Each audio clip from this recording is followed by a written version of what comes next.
Terima kasih rakan-rakan media dan yang berhormat Datuk Hanifah, Timbalan Menteri Ekonomi, Datuk Nur Azmi Dirun, Ketua Setiausaha Kementerian Ekonomi, Datuk Dr. Zunika Muhammad, Timbalan Ketua Setiausaha Kementerian Ekonomi, dan rakan-rakan media. Ini adalah sesi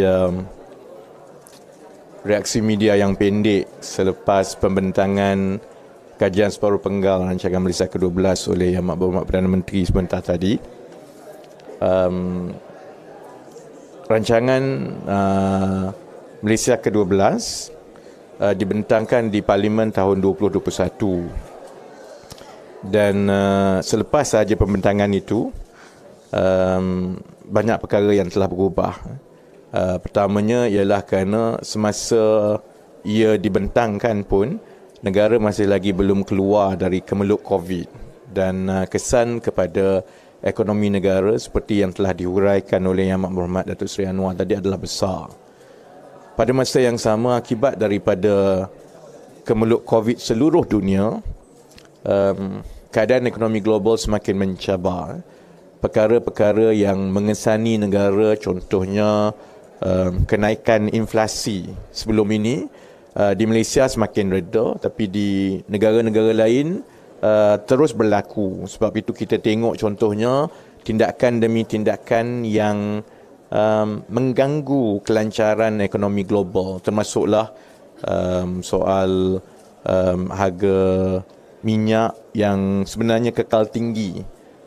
Kemudian yang terbaru di India, keputusan untuk menghalang ekspor beras contohnya. Dia gangguan rantaian bekalan makanan yang berpunca daripada COVID itu berterusan sehingga sekarang, dan dunia masih lagi bergelumang dengan cabaran itu, keadaan inflasi, keadaan kadar faedah dan sebagainya. Jadi itu juga banyak menukar pelbagai kebijakan dan perancangan yang telah dibuat semasa RMK 12 dibentangkan dahulu.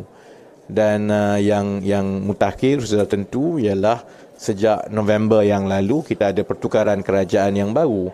Maka Rancangan Malaysia Kedua Belas yang dibentangkan dalam tahun 2021 itu perlu dijajarkan, terutamanya kepada kerangka ekonomi madani dan juga dengan pelan-pelan ekonomi sektoral yang lain. Sebahagiannya itu telah pun dibentangkan pun, termasuklah pelan peralihan hala tuju tenaga, kemudian New Industrial Master Plan dan yang akan banyak lagi kan. Jadi saya nak ambil peluang ini untuk mengucapkan terima kasih kepada keseluruhan warga kerja Kementerian Ekonomi yang bertungkus lumus menyiapkan kajian separuh penggal ini dari hari pertama saya masuk pejabat pada 3 Disember, kerana kajian separuh penggal ini bukan seperti kajian separuh penggal yang lepas-lepas.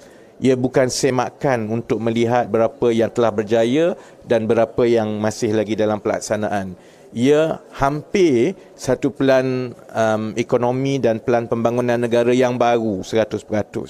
Jadi tugas itu menjadi begitu mencabar dan alhamdulillah ia berjaya dihasilkan dengan baik dengan sumbangan 100% daripada kaki tangan dan penjawat awam tanpa kita perlu bergantung kepada khidmat luar, walaupun perkara-perkara yang dimasukkan perancangannya itu banyak melibatkan perkara-perkara yang teknikal dan rumit. Bagi saya itu adalah satu kebanggaan dan juga menjadi penanda aras yang meyakinkan kita bahawa perkara seperti ini kemudiannya akan boleh diperturunkan kepada kementerian-kementerian lain dan insyaAllah akan dapat dilaksanakan. Akhir sekali, saya pasti kandungan di dalam rancangan Malaysia Kedua Belas, kajian separuh penggal ini akan terus mendapat perhatian dalam tempoh yang terdekat ini, kerana ia adalah satu pembentangan dasar yang menyeluruh yang pertama daripada kerajaan perpaduan.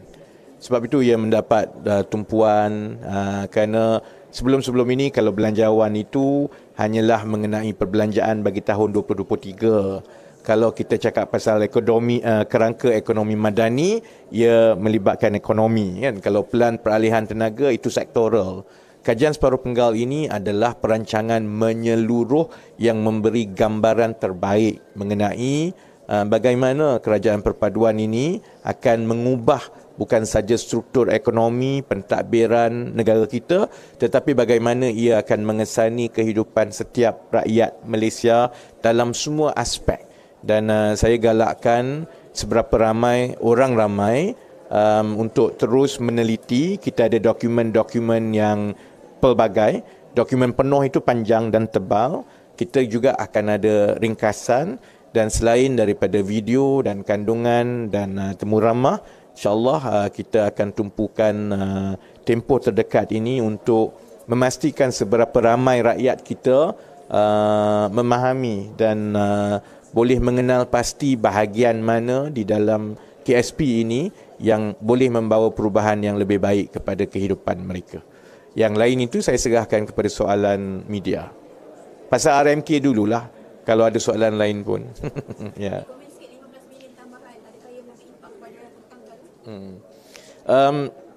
Bila kita semak balik kan, semasa RMK 12 dibangunkan tahun 2020-2021 dahulu, memang had itu diletakkan kepada 400 bilion.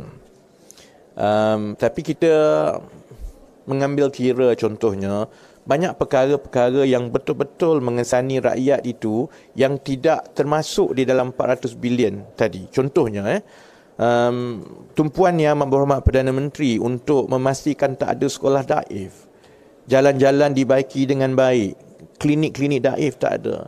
Ini semua bukanlah penekanan utama dahulu, tapi sekarang ini menjadi satu sasaran penting kepada kerajaan, dan sudah tentu ini memerlukan peruntukan tambahan sebab kita kena teruskan perancangan yang baru yang sedia ada, tetapi soal kemudahan rakyat yang asas seperti itu juga perlu dibiayai. Tambahan 15 bilion itu menjadikan siling 415 bilion untuk RMK 12 ini telah pun dipersetujui mengambil kira jangkaan kita bahawa kita akan kekal di dalam sasaran defisit 3.5% menjelang tahun 2025. Bermakna kita yakin kita boleh berbelanja lebih dengan peruntukan yang lebih tanpa perlu berhutang lebih. Itu insya-Allah berhasil daripada sumbangan pendapatan yang lebih baik daripada hasil kerajaan dalam tempoh 2024 dan 2025. InsyaAllah hasil daripada pertumbuhan ekonomi yang lebih baik, tetapi ia juga hasil daripada pembiayaan dan perbelanjaan yang lebih teratur di peringkat kerajaan. Jadi dengan tata kelola yang lebih baik, kita yakin bahawa walaupun 15 bilion itu satu tambahan, 15 bilion itu adalah penjimatan daripada pelbagai perbelanjaan sedia ada yang kita boleh alihkan kepada perbelanjaan pembangunan untuk 2 tahun akan datang. Jadi memang ada perbincangan yang panjang. Kita yakin sebenarnya kita boleh kekal dengan defisit 3.5% yang bermaksud itu bukanlah borrow and spend. Sebaik yang mungkin ia akan datang daripada hasil dalaman dan penjimatan dalaman.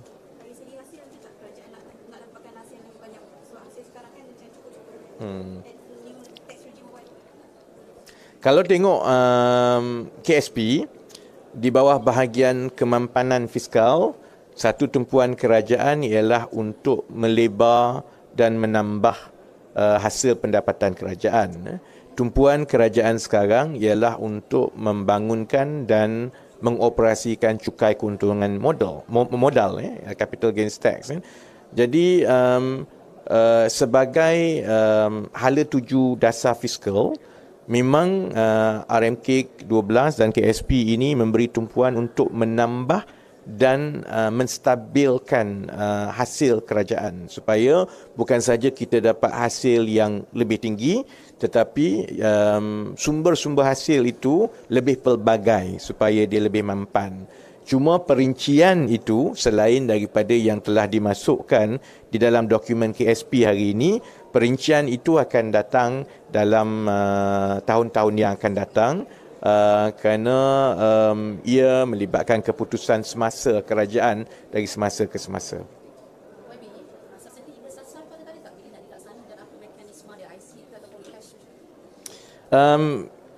Kalau tengok pendekatan yang kita ambil dari segi hala tuju dasar yang dijelaskan di dalam KSP, kita memberi penekanan kepada penggunaan dan pembangunan satu pangkalan data sosioekonomi isi rumah yang bersepadu melalui padu. Pandangan saya ialah, dan itu jugalah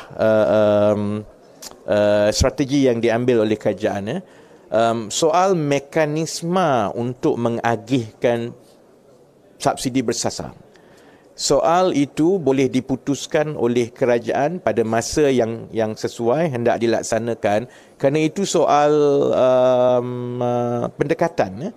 Yang penting ialah kita ada satu pangkalan data yang menyeluruh, yang memastikan kita mengurangkan risiko kececeran.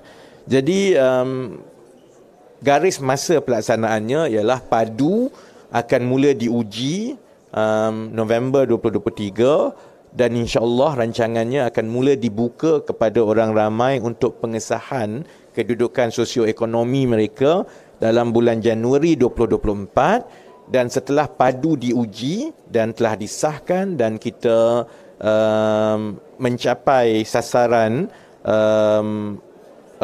isi padu, maklumat isi rumah, maklumat isi rumah telah berada sepenuhnya di dalam padu, maka itu akan membolehkan kerajaan membuat keputusan bila hendak memulakan subsidi bersasar. Tapi kalau kita tengok garis masa itu, apabila padu sudah mula beroperasi dan dibuka kepada orang ramai dalam bulan Januari 2024, pandangan saya ialah insya-Allah proses ini akan mula dilaksanakan. Maksudnya program subsidi bersasar insya-Allah akan bermula dalam tahun 2024. Kaedah dan mekanismenya itu sama ada pindahan tunai, sama ada berdasarkan kad, sama ada di PAM. Yang itu semua tu akan diputuskan dari semasa ke semasa, kerana keutamaan kita sekarang ini adalah untuk memastikan maklumat sosioekonomi setiap isi rumah itu lengkap di dalam padu. Itu sebenarnya lebih penting daripada membuat keputusan nak pakai IC ke, nak pakai direct transfer ke akaun ke, nak pakai PAM. So that is our focus now lah.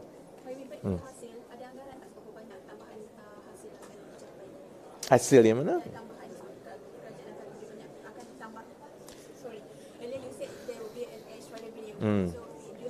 Yang itu sebenarnya lebih baik kita tunggu kepada belanjawan setiap tahun. Kan? Jadi bila kita tumpu KSP, kita mengambil sasaran-sasaran makro lah, dan sudah tentu ada unjuran kan, dan untuk KSP kali ini contohnya kita tengok unjuran untuk 2023, 2024, 2025, kita tengok belanja mengurus unjurannya berapa, dan berdasarkan itu kita rasa kita ada ruang untuk tambah 15 bilion lagi kepada siling perbelanjaan pembangunan keseluruhan, tanpa kita tergelincir daripada defisit 3.5%.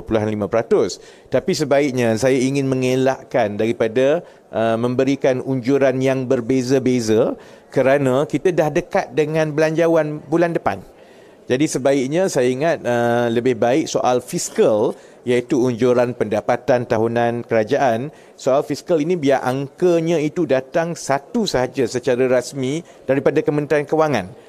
Kerana Kementerian Ekonomi bertanggungjawab kepada perbelanjaan pembangunan dan keseluruhan perencanaan ekonomi, tetapi sebenarnya tanggungjawab fiskal itu is Kementerian Kewangan. So the number has to be from them, and it's better that we just get one consistent number, and that number is usually will be elaborated during the budget. Jadi kita tunggu bajet ini dan bajet tahun depan. Will the government consider reintroducing GST during the 12th plan? I think I've mentioned just now that one of the strategies is to widen our revenue base. And we are focusing on developing and rolling out capital gains tax next year in 2024. Of course, government will stick to that strategy, and we will be open to going through whatever ways we can to achieve that fiscal sustainability through a wider revenue base. Whether it's going to be capital gains tax, whether it's going to be GST, whether it's going to be any form of direct or indirect taxes, I prefer to keep that strategy open, and then we will decide on case-to-case basis, on year-to-year basis. So any announcements with regards to whatever new tax, whatever new revenue, that will be made by the finance minister from one budget announcements to another. The 12 pen is based on oil prices at what price? What is the? Sorry? It's based on oil prices at what? At $70 per barrel. What is the 12 pen calculating the oil prices at? No, it's year to year, of course, there will be a crude price assumption on year-to-year basis, you know. For 2023, when MOF prepared the budget, is based on one assumption. 2024, MOF has its own assumption. 2025 as well. Now, it's not the place of Kementerian Ekonomi when we develop this to meddle with that. So the fiscal number comes from MOF. So we look at what is the fiscal space that we have, how far, and we can stretch the fiscal space, hence the decision that we can add 15 billion extra. But the assumptions about the crude price and so on, that is done by MOF. And as I say, all this very detail should be elaborated during the budget announcement from time to time. Because otherwise, we will be throwing numbers here and there. And the focus of the midterm review and 12th Malaysian Plan is on the macro policy, not so much. And so I also don't want to be dragged into as if this is a budget announcement, because budget announcement is next month, you know. So I think when the time comes, we'll go through whatever the assumptions, what the numbers, because the purpose of RMK 12 and what we put to Parliament today is that it provides the high level parameters. The growth is at this number. Spending on infrastructure and developmental expenditure is at this number. Deficit target is at this number. This becomes the prerequisites when MOF runs the annual budget year after year, because you have to stay within these targets, and all these assumptions, you know, prices, revenue, actually change on year-to-year basis. It's not decided at the RMK 12 planning. I just want to know, are we on track to achieve the RMK 12 targets in terms of growth? You know, because you said high income nation is within reach by 2026 if you can keep 4 to 5% growth, right? Are we on track? Yes. I think, of course, you know, I take like 3 seconds pause is because it's a challenge. And the challenge is because the global economy remains uncertain, and we keep track very closely with what is happening in China. And China is our big trading partner, and whatever slowdown in China will definitely has a spillover effect to us. So it's in the next few months, in the next few quarters, is an understatement to say that growth target is a challenge for us. Yet, we've also seen the immediate and good effect each time this administration rolls out a new sectoral policy. We've seen that during the rollout of NETR. We've seen it during the rollout of the new industrial master plan.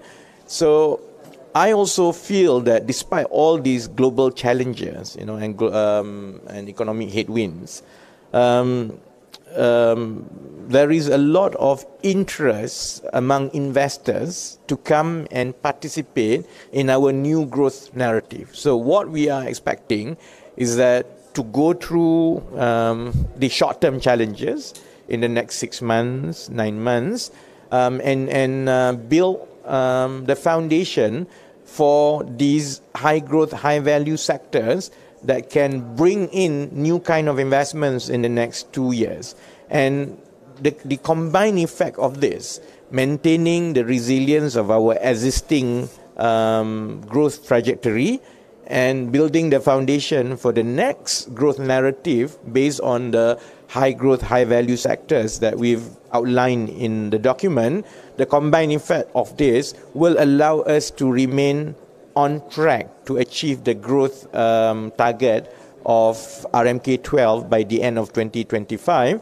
And from there, to make sure that we will be able to achieve high income nation status by 2028, because the window is expected between 2026 to 2028. Okay? All right. Thank you very much. Saya nak pergi toilet.